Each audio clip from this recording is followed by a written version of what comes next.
Bismillahirrahmanirrahim. Assalamualaikum warahmatullahi wabarakatuh. Saya Nina Herlina, guru pendidikan agama Islam di SMA Negeri 1 Kota Bogor, akan menyampaikan materi warisan dalam Islam. Yang pertama tentunya adalah pengertian waris. Pengertian waris adalah perpindahan kepemilikan harta dari orang yang meninggal ke ahli waris atau orang yang berhak mendapatkan warisan. Adapun sebab-sebab dapat waris: satu, karena pernikahan; yang kedua, karena nasab atau keturunan; yang ketiga, seagama; dan yang keempat adalah penyebabnya memerdekakan hamba sahaya. Adapun penyebab terhalang mendapatkan warisan adalah: satu, karena perbedaan agama; dua, adalah karena murtad; yang ketiga, pembunuhan; dan yang keempat adalah perbudakan. Rukun waris yang pertama ada pewaris, artinya orang yang memiliki harta; ada ahli waris, artinya orang yang menerima warisan; dan yang ketiga adalah harta warisan, artinya yang diwariskannya.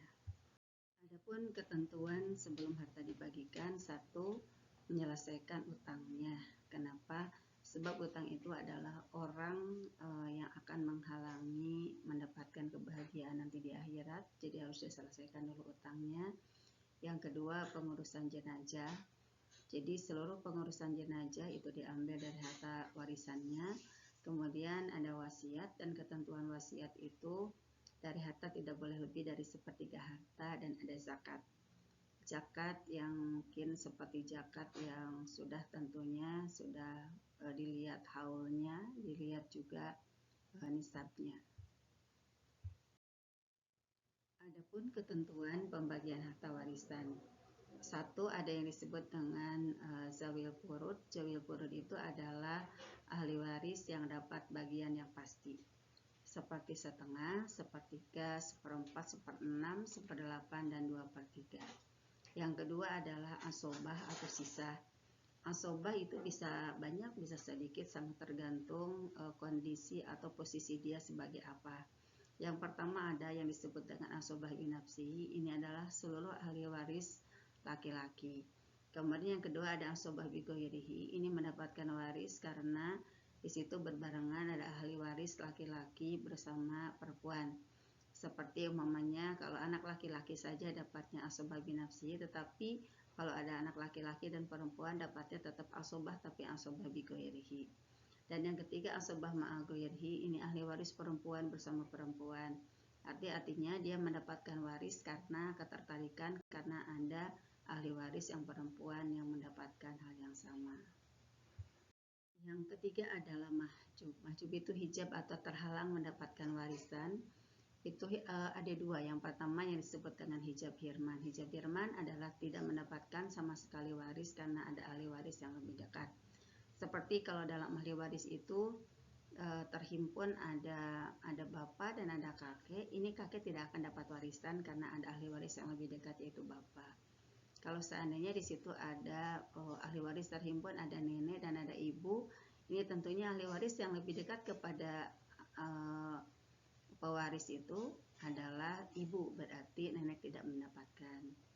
Itu namanya hijab hirman. Ada hijab nukson, berkurangnya bagian dari seharusnya karena ada ahli waris yang lebih dekat. Seperti umpamanya di sini ada anak perempuan,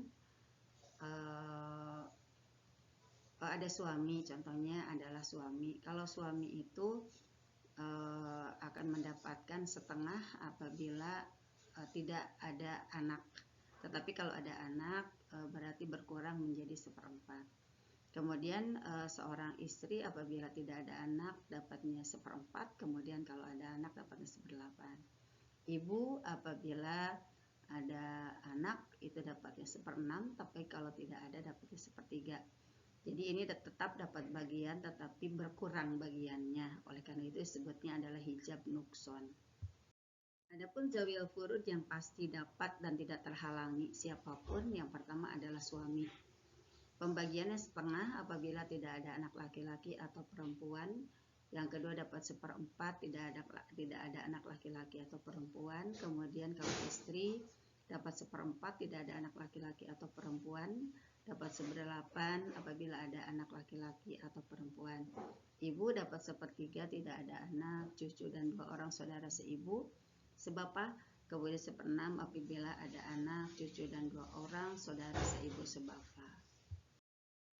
Kemudian yang keempat adalah bapak. Bapak itu akan dapat asobah apabila tidak ada anak atau cucu baik laki-laki atau perempuan, dan apabila ada anak atau cucu baik laki-laki atau perempuan itu dapatnya 1/6. Kemudian anak perempuan tunggal itu dapat 1/2 apabila tidak ada anak laki-laki. Anak perempuan lebih dari 1 atau banyak itu adalah dapat 2/3 apabila tidak ada anak laki-laki. Adapun anak laki-laki saja dapat asobah.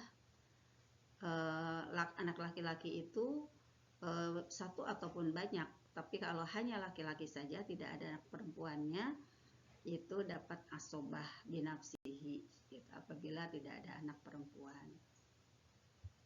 Yang ketujuh, anak laki-laki bersama anak perempuan ini dapatnya asobah bigoyrihi karena bersama-sama ada anak laki-laki dan anak perempuan, tapi syaratnya anak laki-laki akan mendapatkan 2 bagian bagi anak perempuan.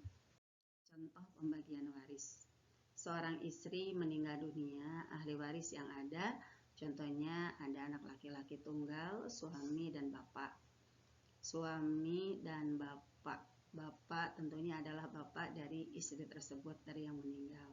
Harta yang ada setelah dikurangi zakat, pengurusan jenazah, semuanya 10 juta. Berapakah bagian masing-masing?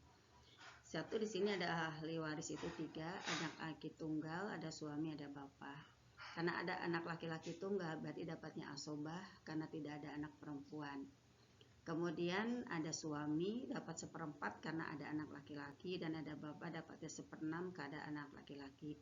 Kalau kita lihat di sini pembagiannya ada pebilang dan penyebut. Pembilangnya adalah 1 dan penyebutnya adalah 4. 4 dan 6 pembilangnya adalah, kita cari KPK dulu, dari 4 dan 6 itu adalah 12.